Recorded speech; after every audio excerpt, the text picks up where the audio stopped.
Hey, well, good morning, everyone. Thank you for joining us for our November Paducah Chamber Power and Partnership Breakfast. We're so thrilled to have you joining us once again as we continue to do these virtually. This is our annual Salute to Education. And as part of our Salute to Education, the Chamber just wants to extend our appreciation to the very positive working relationship we have with our local secondary school systems. We're proud to recognize our education systems today. Later this morning, you'll be hearing from the local school systems with their message delivered by a student chosen by the school from Paducah Public Schools, McCracken County Schools, St. Mary Schools, and Community Christian Academy. Today, I also want to take just a moment to recognize Leadership Paducah Class 34. We started at the end of August and have been going ever since. We've had some great sessions, and we have one today too, and their focus is also on education. We have a couple of tours lined up this morning, and then we'll feature presentations starting with early childhood education to secondary and post-secondary, in addition to hearing from our featured speaker this morning from the Department of Education. The class has 42 members, and as I said, it's going really well. We're staying masked up, socially distanced, but we're continuing on with our program. So for those class members who are watching that didn't get my email last night, I will see you at 10:30 this morning. We had just a little bit of change in our program scheduling for this morning, but we'll see you at 10:30. We just wrapped up our membership campaign for 2020 and our total resource campaign with our incoming board chair, Dr. Anton Reese, as our campaign chair. It went really well during these challenging times. We're finalizing the number of new members now, and we'll celebrate soon with our new members and our volunteers who helped us in many different ways. The first slide shows our newest members that have come in just in the last couple of weeks. And then there are other chamber members that we recruited over the last month and a half. We had over 60 new members to join the chamber during this time, so we're really thrilled with that, and we welcome all of them to the Paducah Chamber. We love to celebrate with our chamber members. We do have a couple of ribbon cuttings tomorrow, and they are at 11 o'clock at Paducah Nutrition. That's at 3240 Lone Oak Road in Suite H, and again, that's at 11. And then tomorrow at 2, Acries Fitting and Hose, 909 O Mayfield Road. So we ask that you wear a mask if you're coming. Most of these events are outside, and we hope to see you as we celebrate those new members tomorrow. Tonight, we are hosting the Paducah Young Professionals. It's our networking at night event at Chambers Roofing Company, and that's located at 2605 Caro Road. Tonight at 5 o'clock. It's open to all members of Paducah Young Professionals and non-members, so guests are welcome to come. We're going to have a great time with a lot of activities. They have a great big front yard, so there will be a lot of things going on outside, as well as I think we're having a fish fry and just a lot of fun. So I hope to see you there tonight. On Monday, November 19th, we are co-sponsoring a small business consultation day with the Murray State University Center for Economic and Entrepreneurial Development. Their director, Chris Wooldridge, will be at the Commerce Center to meet with local business owners who may need some assistance during this time with business plans, cash flow, customer attraction, and much more, just to help you wrap up 2020 and get ready for 2021. We are scheduling those appointments for the day to help you, for the flow of the day and to help fill up Chris's time. So if you are interested in scheduling a meeting, please call the chamber at 270-443-1746 or email us at info@PaducahChamber to set up your appointment. And Monday, third time's the charm. We finally got to have our annual golf scramble at the Country Club of Paducah, and we had just a great time with everyone there that day. The presenting sponsor was Hollard Stivers Employer Solutions, so we want to thank them. They've been with us for many years, and we really appreciate the support and the partnership that we have with Hollard Stivers Employer Solutions to help put that event on every year. COVID knocked out our first one in the spring. Then 2 weeks ago, we were wiped out by monsoon rain, but we had a really beautiful sunny day on Monday. Our gold sponsors were U.S. Bank and PFGW Architects. Lunch was provided by Atmos Energy, and the beverage cart sponsors were ETEL and Connecting Point Computer Center. And our silver sponsors were Golden Eagle, Clark Distributing, Paducah Bank, and Roof Brothers Wine and Spirits. So again, thanks to all of our sponsors, our whole sponsors, our volunteers, and those who came out to play golf with us. So just want to say some of our plans that we would usually be addressing about now are tentatively on hold. we're carefully monitoring all recommendations and regulations. We hope to begin our Class 2021 Youth Lead sometime in early 2021.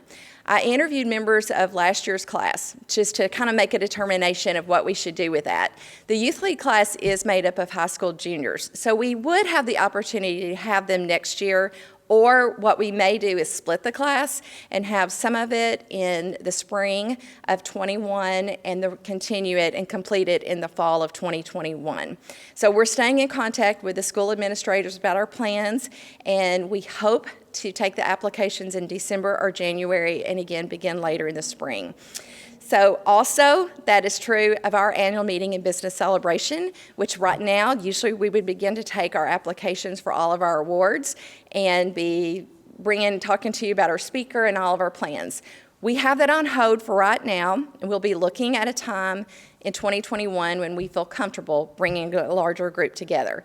Typically, we would have over 800 at our annual meeting, and we know we can't really do that, an event of that size at this time. So we're going to monitoring it, but we are staying relevant. We're looking forward to promoting all of our local businesses and how to stay engaged with your local community and your local businesses during this holiday season. Now, it's my pleasure to introduce the chairman of the Paducah Chamber Board for 2020, Mr. Chad Byer, the owner and president of I-5 Design.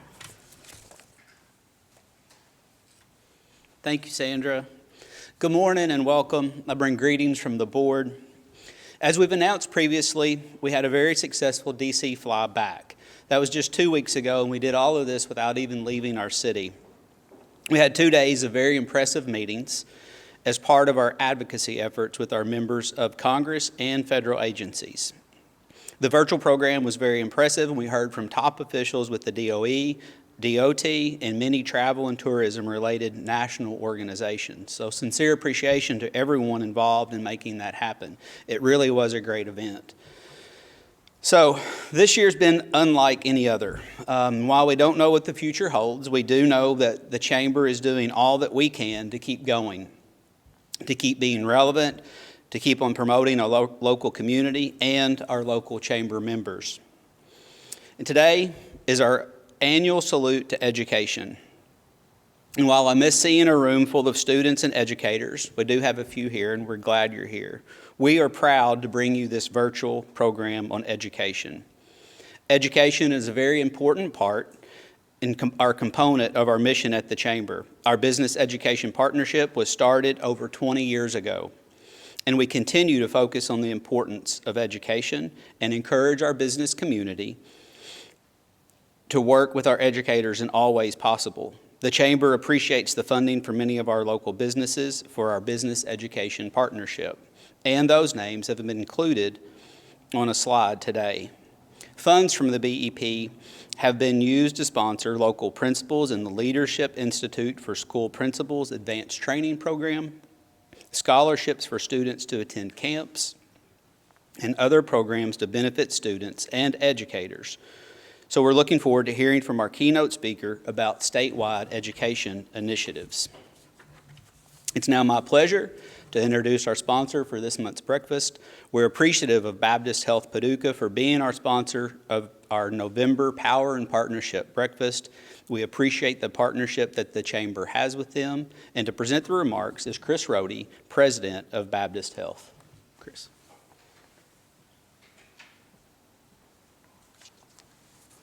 Thank you, Chad, and greetings on behalf of nearly 2,000 employees and approximately 300 physicians at Baptist Health Paducah. Each year, Baptist Health is pleased to be part of this special day as we focus on our local schools and the importance of education. It's always a joy for me to interact with students, teachers, and administrators, typically in the back of the room where we get a glimpse of what's going on at our area schools. I'm always amazed at the different concepts and projects that I see, and it's my hope that we'll be together in person next year this time. Like education, healthcare also has been impacted by the pandemic. So let me first start by saying thank you for all of your support. We really appreciate it. Everybody's really come together to support us in the healthcare community, and we're very grateful for that. And it's certainly been a roller coaster ride with COVID-19. as it's brought many challenges to healthcare. However, we truly have the best staff, everyone from our physicians to environmental services workers to our dietary staff. They've done just an outstanding job. I'm very proud of them, and thank you to all of the healthcare heroes in our community. But although we have the pandemic, I want to assure you that we are still doing open heart surgery, we're treating cancer patients, we're delivering babies, taking care of stroke patients. It's safe to come to the hospital. Don't put off a health care need. It's very important that you see your physician. If they order something in imaging, you have to get that taken care of. So I encourage you to don't get terrified by the pandemic and take care of your health. But let's talk about some new physicians. We've got a lot of them, from primary care to specialists in pulmonology, cardiothoracic surgery. We're happy to have them here in Paducah. We have an outstanding network of providers that are ready to care for you. And so feel free to look them up, schedule an appointment. And I'm going to shift gears a little bit now to talk about some exciting highlights of this past year. So just a year ago, it was October 22nd, a team of our cardiologists and CT surgeons brought the first transcatheter aortic valve replacement procedure to our region. The acronym for that is TAVR. The TAVR procedure is an innovative procedure for cardiac patients that doesn't require open heart surgery, but they can go through the groin to replace a valve. I'm just real proud to report that we've had an extremely successful year with the TAVR procedure. In August, we added our newest CT surgeon, Dr. Austin Ward, who you're going to hear from very shortly. He recently performed a robotic lung lobectomy and led the team who performed the area's first alternative access TAVR procedure through the carotid artery. So we're thrilled to be here and be a leader in heart care in this region. Last month, we were fortunate to announce the opening of our John and Vivian Williams mother-baby unit. It's a $5.5 million renovation of our mother-baby unit. It's been nearly 40 years since we had an update to that unit, so we're really excited to see this happen. And it provides the Baptist Health Paducah with a state-of-the-art facility that includes updated labor and delivery suites, our level 3 NICU, and now our postpartum and pediatric suites. So the renovation will be completed by the end of February. And we're also expanding our surgical capabilities and breast center service line by the addition of Dr. Kristen Williams to the surgical group of Paducah. Dr. Williams offers many robotic and minimally invasive procedures, and we're really excited to have her on board. Baptist Health is proud to provide many services you'd expect to find in the Big City Medical Center right here at home. So today joining me are two highly skilled and trained physicians who have recently joined our team. And I'm going to read a little bit of a bio on both of them. Dr. Amit Goldberg-Ray is a hematologist with the Baptist Health Medical Group. She earned her medical degree from the Sackler School of Medicine in Tel Aviv, Israel, and completed an internship and residency in internal medicine and hematology oncology fellowship at Maimonides Medical Center in Brooklyn, New York. Dr. Goldberg-Ray has a special interest in benign hematology and progressing the access to care for all hematology patients in the state of Kentucky, especially those in rural Kentucky, through telemedicine. Dr. Austin Ward has returned home to practice cardiothoracic surgery. Dr. Ward completed 12 years of specialized medical training after college at the University of Kentucky College of Medicine and the Gill Heart and Vascular Institute at UK Healthcare. In addition, Dr. Ward completed a cardiothoracic surgery fellowship at Northwestern University, Feinberg School of Medicine, and we're certainly glad to welcome him back home. So Dr. Goldberg-Ray and Dr. Ward, come on up and tell us a little bit about your practice and at Baptist Health.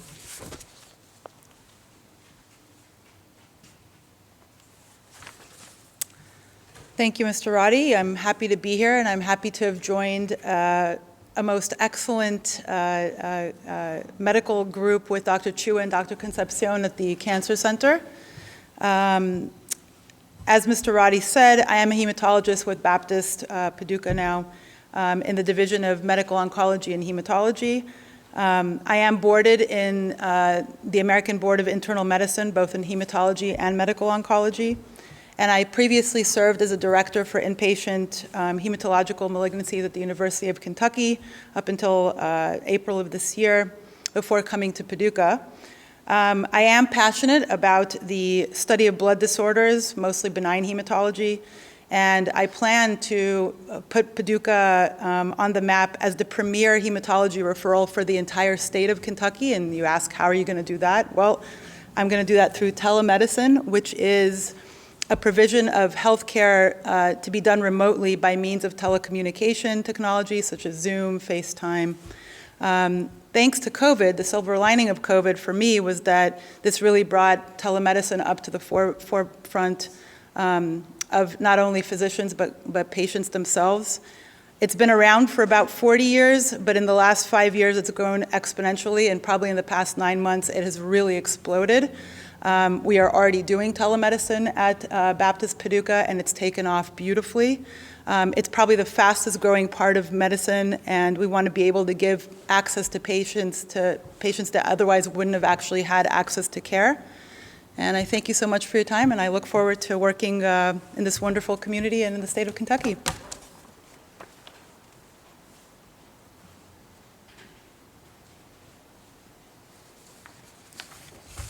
Thank you, Mr. Rohde, and thank you, Chamber, for this opportunity to be here today.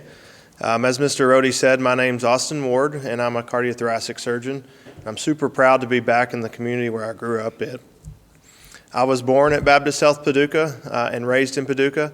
I graduated from Reedland High School before going to UK for undergrad, med school, and residency, and then completed my fellowship in cardiothoracic surgery in Chicago at Northwestern. It's really an honor and a privilege to be able to come back home and serve the community where you grew up in.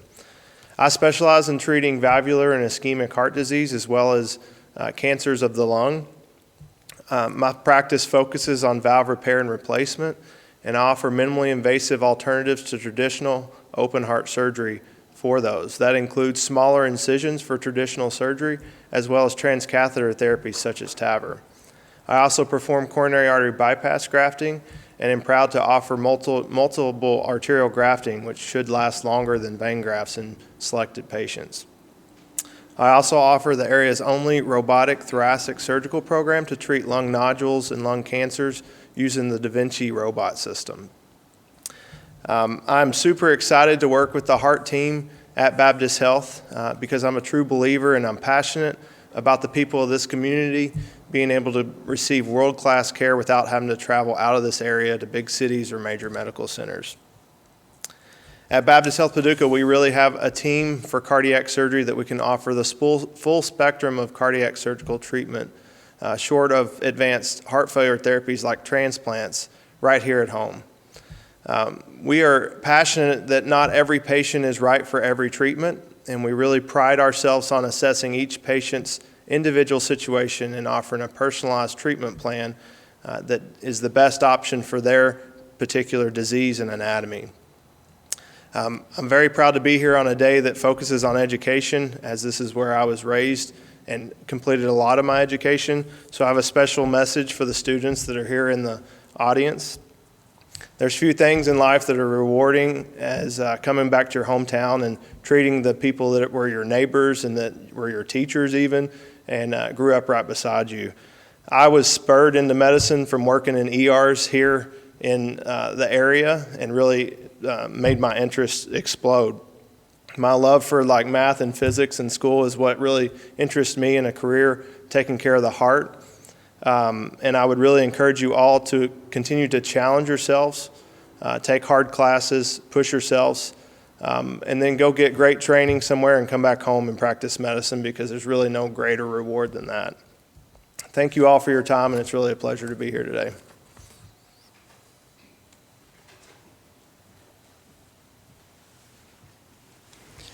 Well, thanks again to the Chamber for this opportunity to be part of this special day. Now it's my privilege to introduce our featured speaker. Today we're pleased to have Dr. Jason Glass, Commissioner of the Kentucky Department of Education. Dr. Glass, a Kentucky native from Brandenburg, has been Commissioner of Education since September of this year. Before that, he had been Superintendent and Chief Learner of Jeffco Public Schools in Colorado. In 2016, President Barack Obama nominated Glass to the National Board for Education Sciences. Dr. Glass received a bachelor's degree in political science and history in 1994, a master's in political science in 1996, and a master's in education in 2007 from the University of Kentucky. He began his teaching career at Hazard Independent Schools, working as a high school social studies teacher from 1996 to 1998. Glass received his doctorate in education leadership in 2011 from Seton Hall University. He holds a certificate in advanced education leadership from Harvard University, received in 2019. Glass served as Iowa's chief state school officer from 2010 to 2013. And from 2013 to 2017, Glass was superintendent of Eagle County Public Schools in Colorado. Please welcome Dr. Jason Glass. Good morning, Paducah Chamber of Commerce members, school partners, and guests. I'm sorry that I couldn't be with you this morning in person. I'm Jason Glass, the Commissioner of Education and Chief Learner at the Kentucky Department of Education. And I'm delighted just to record a message and just a few thoughts around education in the Commonwealth, some challenges we're facing in the short term, and also looking ahead, some things that we can aspire and work toward. This is really an extraordinary period of time, and the pressures on schools are incredibly great right now. They're dealing with a triple threat of challenges, all of which taken individually would be a lot to manage, but the three of them taken together are tremendous. The first, of course, is how schools open and serve students under the threat of COVID.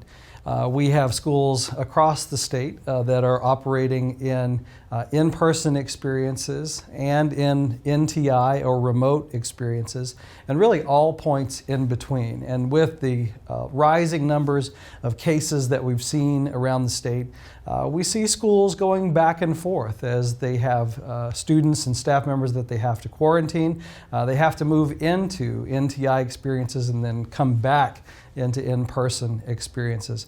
Looking at the rising numbers of cases in the state, and as we move into the holidays, we're likely to see even more of that.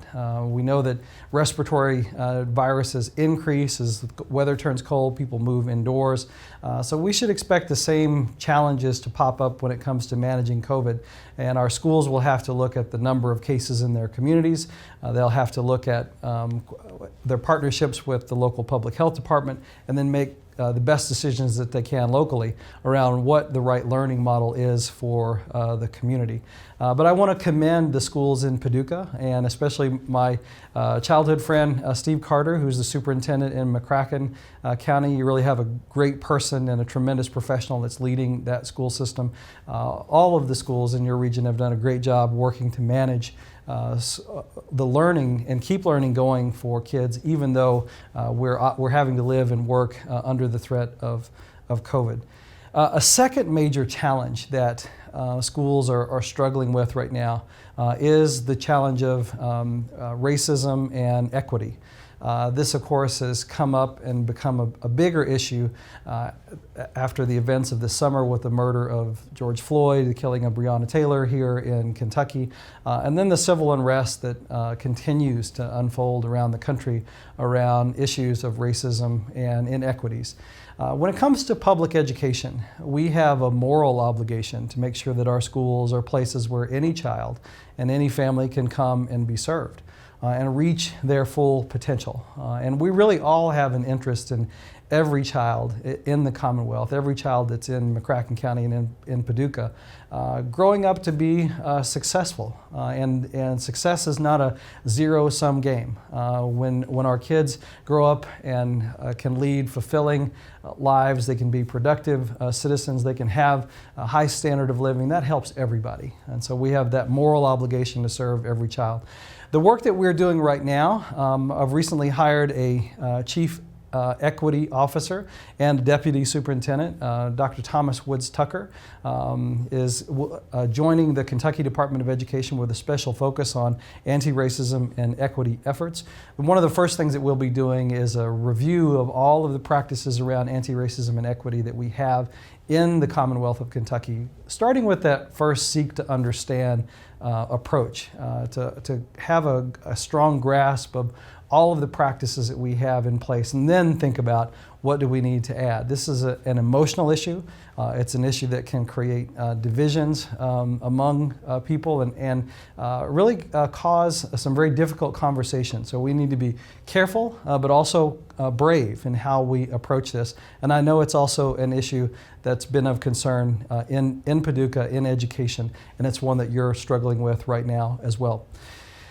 The final issue that schools are dealing with, and we're dealing with at the Kentucky Department of Education, and this results from the disruption to the economy that we're experiencing because of COVID, are budget shocks. We have been looking at an 8% reduction to education funding around the state. That information came from the State Budget Office Director Hicks early in September. The Department of Education has worked to meet that 8% reduction with a plan, but we're holding on it for right now. And the reason for that is that we have seen tax collections come in higher than expected, so that's good news. And there are still talks underway around some kind of federal support or stimulus that may stabilize budgets in the current year and possibly into the next year as well. So we don't want to move too quickly on making any budget reductions when we've got these potential sources of revenue or support still ahead. Any reduction plans that we have for the current year, we have exempted SEEK funding, and that's the funding system that whereby dollars flow to schools. We've exempted those from reduction, so you're not going to see losses in student revenue at your school districts in this current year. And we've exempted programs like preschool and support for area technology centers and career technical education, and funding for the Kentucky School for the Deaf and the School for the Blind. Really out of that desire not to have any funding reductions go directly to impacting students negatively. So we work to protect those areas. And we've considered in the other funding reductions that we're looking at, how can we protect jobs? We don't want any of our employees, either at the state agency or in districts across the state, to be out looking for work in this time unless we absolutely have to. So we are planning for the worst when it comes to those budget reductions. We're also hoping for the best, and we've seen some encouraging news just in tax collections, and we continue to hold out hope that Congress will be able to come together and find a solution for some federal stabilization funds that may help us in that regard as well. So those three major things are what schools all across the Commonwealth are contending with right now. Our schools really have done an extraordinary job managing COVID, confronting the issues of anti-racism and equity, and also planning for budget freezes or budget losses. And we're going to have to stay tough. We're going to have to stay in this space a little longer because we're not out of the woods by any stretch of the imagination yet. We may have several more months of contending with these issues ahead of us. Looking beyond the immediate challenges that we have right now, what I look forward to is a conversation around the future of education in Kentucky, an aspirational conversation. The State Board of Education has charged me with bringing together Kentuckians and having a conversation and trying to find consensus around what education could be, what school could be for our kids going forward. The world has changed a lot from the time that I was in school, probably from the time most of you were in school as well. And we've got to consider how education has to adapt and evolve and change to meet the changing world. The pressures of automation and global interconnection of the economy and instant access to information and computational processing power. These things are only getting faster, and they're changing the way people relate to each other. They're dramatically changing the economy, and they are accelerating. On that point of automation, any jobs that can be replaced by machines are going to be. And COVID has only accelerated that trend faster than what we thought would take place. Already in existence are stores where you can walk in, scan your phone, pull the items you need off, and walk out. And there is no person there that's checking you out. And the largest employment sector in the United States is retail. So what does that mean for that employment sector and all those jobs going forward? We're not quite to the point where we have driverless vehicles yet, but I can tell you that we bought a Subaru for my wife to drive, and it can steer itself to the middle of the road. It can park itself. It slows down when the car in front of it slows down. It speeds up when the car in front of it speeds up. It's pretty close to being able to drive itself. So we're not quite there yet, but in the course of our lifetimes, and certainly in our children's lifetimes, we may see that kind of technology come forward. So what happens to all of those jobs? So we're going to have to prepare our kids for a world where automation and anything that's sort of repetitive in nature is going to be replaced by machines. At the same time, that pressure of global interconnection, where jobs move all around the globe. We've seen that here in the era of COVID. If you've tried to order computers or parts from other parts of the world that potentially are disrupted by COVID or the global supply chain, we've seen challenges with that. We've really become aware of how interconnected the global economy is and how quickly, honestly, this virus spread around the world. That it only took a few months for it to go from one place in China to a global pandemic. And that, again, is a testament to how interconnected the global economy is. And then that last pressure of instant access to information, instant access and ready access to incredible computational power, that's only accelerating as well. We went from a place where you could go on the internet and really find the entire all written human knowledge and photographs and videos all right there and easy to search for. And now you can access those things on a handheld device. You can access a lot of it on a phone. You may be in rooms where you can ask Google or Siri or Alexa questions, and they bring all that information to you. So it's becoming more accessible, and not only just access to the information, analysis and use of the information. You can actually ask now with artificial intelligence and cloud computing, you can ask for inference, you can ask for analysis of information anywhere and instantaneously. So those three pressures are only going to continue to increase and accelerate.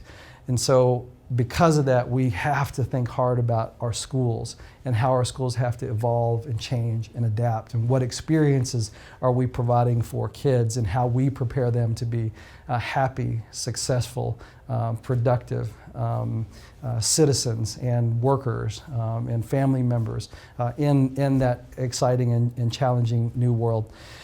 My grandfather on my mom's side was a Kentucky tobacco farmer in Metcalfe County. And in the course of his lifetime, he began his farming career as a teenager, literally plowing behind a mule.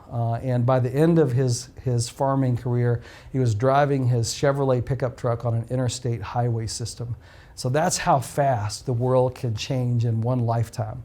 So when you look in the eyes of your 3-year-olds, your 2-year-olds, or your kindergartners that are in McCracken County and in Paducah right now, think about what the world is going to be like by the time they enter the workforce or they retire or they start having their own grandchildren. It's hard to imagine, but we can imagine that it's going to be faster and more accelerated than it is right now. Once again, thank you so much for the time to be with you this morning. I apologize again that I couldn't be there in person. Appreciate this chance to talk with you, and also that I'm incredibly grateful for your ongoing support of public education.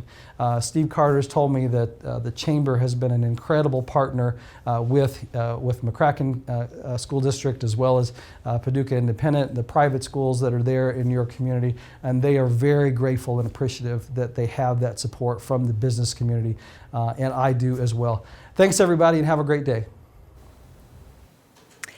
Thank you. Dr. Glass, we appreciate him joining us. He was joining us virtually from Frankfurt, but we are here at the Commerce Center broadcasting live from the Paducah Bank Community Room. So thank you, Dr. Glass. And I want to say, he did mention his good friend Steve Carter, who he grew up with, and I want to say thank you, Steve Carter. He stopped by the building this morning to see us and to see all the students and to see his from McCracken High School as well.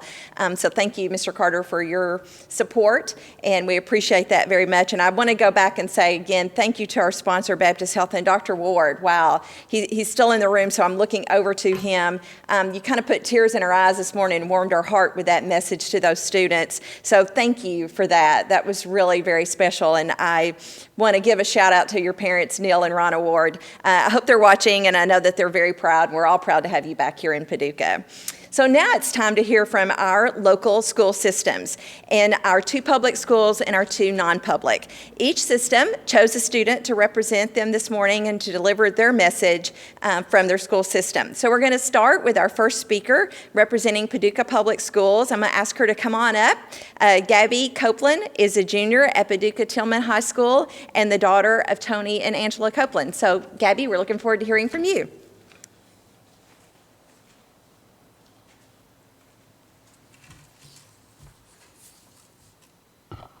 Good morning, everyone. My name is Gabrielle Copeland, and I'm a junior at Paducah Tillman High School. Today, our breakfast is virtual, courtesy of Miss COVID-19, so I hope you're all doing wonderful this morning.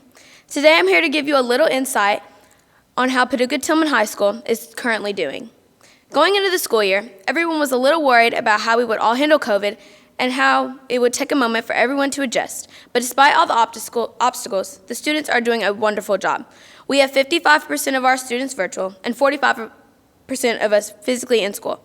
Everyone gets their temperature taken at the door, and after every class, the desks are sprayed with a disinfectant.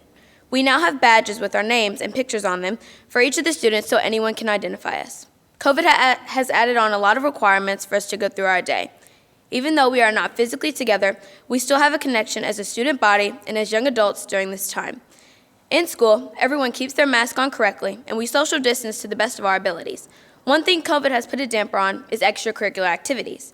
In the beginning, staff and faculty were weary to hold in-person gatherings, but now we've come up with ways for everyone to participate. African American Leadership Club, Speech Team, Concordia, Prime Rib, and Pep Club are a few of the clubs that have started meeting in person. They invite virtual students to join them, and other clubs simply have virtual meetings through Teams or Zoom. Our athletic department has also been having in-person practices and games. We're proud of our PT athletes and appreciate their love for their sport. We hope all extracurriculars will eventually get the opportunity to unite in person. Our Innovation Hub is now open and in action, and the students and faculty are loving every bit of it. Especially Steam, our coffee shop that sells coffee, teas, and delicious pastries, courtesy of our fabulous food service department. Everyone appreciates the hub and all it has to offer. On October 21st, all students began being virtual every Wednesday. This is helpful to the students and staff because it gives everyone a chance to step back, take a breather, organize their thoughts and schoolwork, and for the school to be thoroughly cleaned. With recent events regarding our school district, students have been exercising their First Amendment rights and using their voices to be heard. Our principal, Allison Steek, has been amazing through it all, encouraging students to stand up for what they believe in and wanting us to understand that just because we're kids doesn't mean our voices don't matter. The students at Paducah Tillman appreciate Ms. Steek and her encouragement in every way. The students at Paducah Tillman continue to tread through the obstacles and triumph. We are strong, astonishing, and we want to continue the tradition of excellence at Paducah Tillman High School. But most importantly, we are a family. Paducah Tillman is a home for students forever and always, and I'm so glad that I can call myself a member of its student body. Thank you.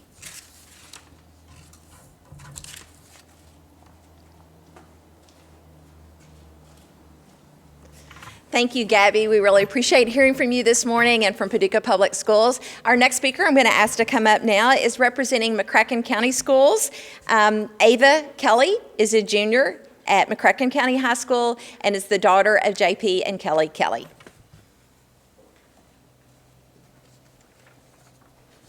Good morning. My name is Ava Kelly, and I am representing McCracken County High School. So the 2021 Niche.com data ranked McCracken County Schools as the 6th best public school district out of 168 in the state. From our students to our teachers and administrators, to our custodians and nurses, we are thoroughly equipped to make a lasting impact on every member of our district, earning us this impeccable ranking. MCPS has its own 5-star rated preschool program in every single elementary school, giving our youngest students the best start possible. These classrooms use forward-thinking approaches to prepare our children for preschool and kindergarten, academically, socially, and emotionally. Building on the work of our preschool, our elementary and intermediate schools help students build solid foundations in reading, math, science, and technology. 4 of these schools earned the highest ranking of 5 stars in the state's accountability program in 2019, with Reedland earning the 2nd highest ranking in the entire state. McCracken County Middle Schools help students to continue to develop foundational skills while preparing them for more advanced coursework at the high school level. Students are offered foreign language, algebra, and geometry as high school dual credit options.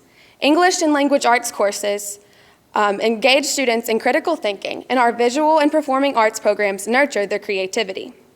McCracken County High School is the epitome of our district's motto, one vision with endless opportunities. MCHS offers 26 advanced placement courses, 17 dual credit classes, and 13 career and vocational certifications, providing a foundation for any career pathway. Students can graduate with up to 2 years of college credit and/or vocational certifications to jumpstart fulfilling lives and careers. In the spring of 2020, MCHS students had an outstanding pass rate of 59% on all of our AP exams, despite the coronavirus and its impacts. Not only do we shine academically, but we ranked as the 7th best school in the state for athletes. Since 2013, 150 student athletes have signed with colleges across the nation, and we've earned 13 state titles and 4 national championships. Likewise, the district was named 10th best for teachers and places to teach. Our teachers have done a phenomenal job balancing in-person and virtual learning. This duality is also represented in our food and transportation departments, working vigorously to deliver meals while providing normal services in school. This is seen with our custodians and nurses that have been allocated more responsibilities during COVID. Our staff has handled these challenges with grace and excelled in these unfortunate circumstances. McCracken County Public Schools has been nothing less than instrumental in every student's life in terms of both education and virtue. Needs are met to continuously mature our students into the young men and women that they're becoming. The entire staff of our district have ensured that we are fully equipped to discover who we are and how we will give back to our community. This school system is nurturing passions into purpose and is doing this for 7,000 students. Thank you.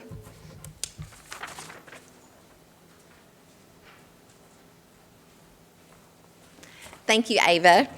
I'm going to call our next student up. Representing one of our non-public schools, St. Mary School Systems, is Megan Lorch. She is a senior at St. Mary High School and the daughter of Dr. Jason and Jennifer Lorch. Megan.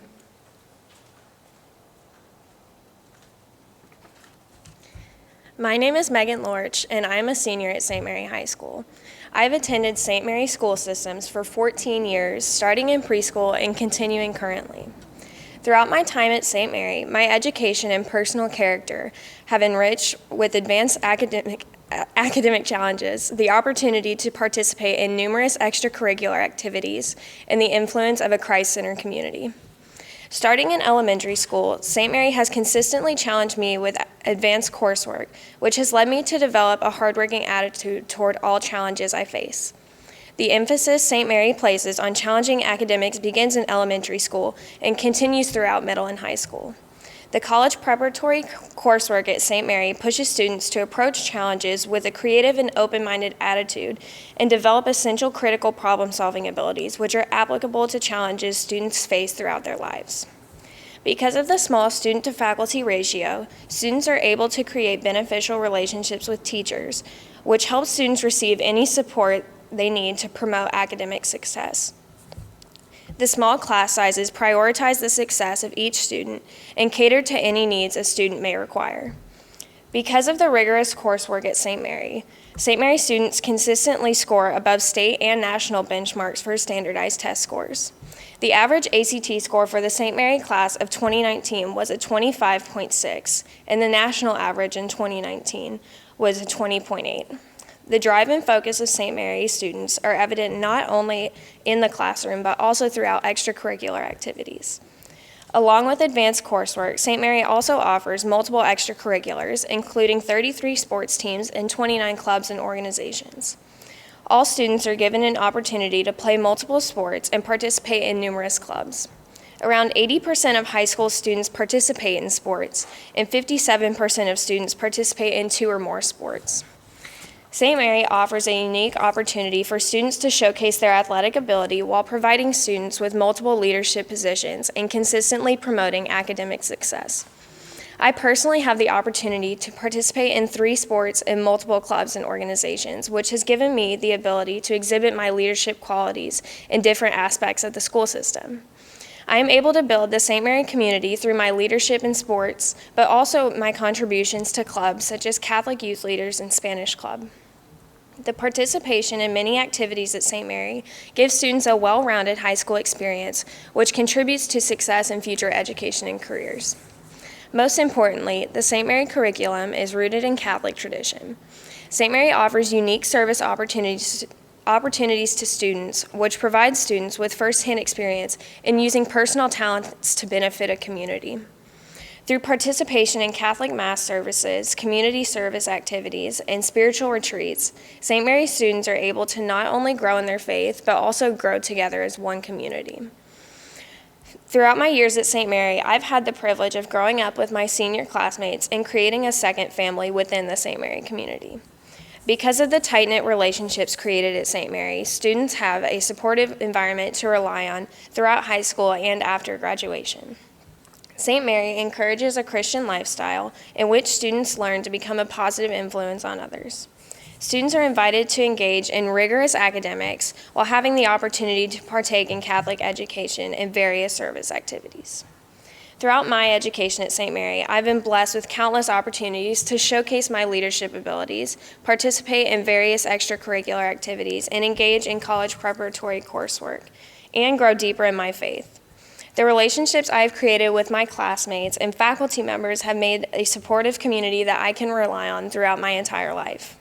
My education at St. Mary has well prepared me for my future education and career, and I'm grateful for the opportunity St. Mary has provided me.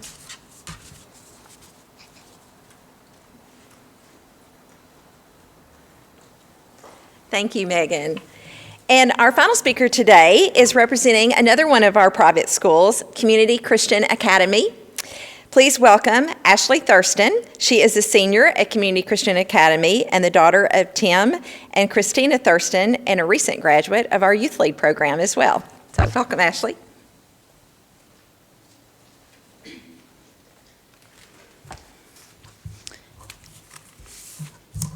Good morning, Paducah Chamber of Commerce. My name is Ashley Thurston, and I am currently enrolled as a senior at Community Christian Academy.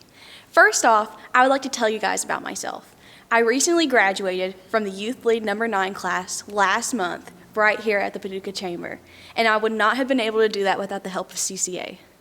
One fact about me is that I did not start at CCA from kindergarten, but I moved there my sophomore year. I had decided to move from my previous school because I had a hard time connecting with the students that went there, and I wanted a Christ-based education. As I moved schools, I was welcomed with love from not only my peers, but also my teachers. As you walk into CCA, you will notice some positive aspects shining through, such as genuine teacher relationships with their students and Christ, small classes with low student-to-teacher ratios, strict enforcement of behavior in academics, and a surplus of homework to help efficiently prepare their students. At CCA, the graduating students will learn how to have a personal relationship with Jesus Christ and serve their life for God. Miss Amy Carrico is the current principal of CCA and has single-handedly made the school even more excellent with her leadership in expanding the school's enrollment and the quality of its academic excellence, with it being 2 years since the construction of a debt-free new wing that houses our state-of-the-art music and art classrooms, as well as additional regular classrooms and a cafeteria. And under her guidance, future expansions are being considered. Now, the year 2020 has by far been the most challenging for our community in a while. As we began the school year, we had no fear, but instead faith in our board and principal. Miss Amy Carrico is not just a principal to me, but also a guidance counselor, English 101 mentor, and also the main hand sanitizer leader in the lunchroom. CCA has created a safe environment with the mask mandate when walking down hallways, daily temperature checks, and sanitizing daily our school's campus. We are not only learning how to create a safe environment, but we are also bettering ourselves with a devotional every Monday morning. We have decided this year to create a warrior creed that represents what we stand for. Each week, Ms. Carrico films a video about one of these points and explains it. For example, last week was to thank our volunteers at the school. Our students learned the importance of writing thank you notes to those helping us in this difficult time in volunteering to take temperatures and working in the lunchroom. Our excellence at CCA does not end at academics, but instead it starts there and continues in our students' behavior and also their dedication to Jesus Christ. I would like to end this speech by thanking Ms. Amy Carrico and also Ms. Sandra Wilson for inviting me to speak, and the Chamber for taking time out of their day to listen about CCA, a school I will love and cherish forever. I would also like to mention that we are blessed to be involved in the McCracken County activities such as the Chamber and are praying for our other 3 schools in our district for a safe and healthy school year. And remember to stay positive and test negative.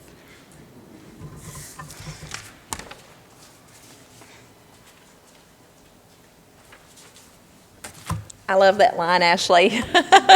So thank you. I want to say thank you to our students and our school systems. Typically, we would have about 500 people in this room, or in a room, with students, educators, administrators, and our business community to give you a big round of applause. But I'm going to ask the 10 people in this room to give you 4 students a big round of applause. Thank you.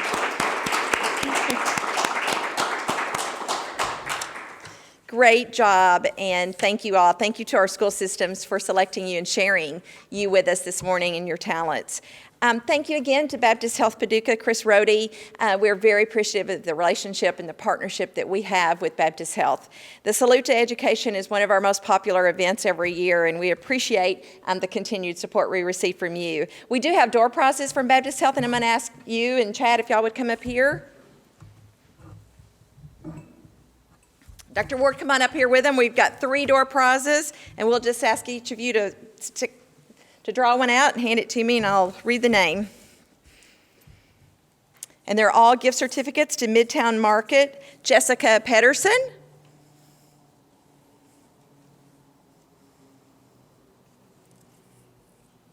Patrick Withrow. Should we let him win? He is part of the Baptist Health family, so thank you for registering, Dr. Withrow, and joining us today. And Ann Bidwell with the United Way. So we'll be mailing those gift certificates to our 3 winners today. Thank you, Baptist Health, for being with us, for your sponsorship. So join us on Thursday, December 3rd, for our final virtual breakfast for 2020 and hear about some of our plans for 2021. The December breakfast is sponsored by U.S. Bank. Again, as we kick off the 2020 holiday season for Thanksgiving and Christmas, we want to just pause for a moment and say a heartfelt thanks from the Paducah Chamber. We're extending heaps of gratitude for the continued support we have seen this past year. So happy Thanksgiving to everyone. We'll see you at our next event in person or virtual. And to quote Ashley, stay positive and test negative. We'll see you soon.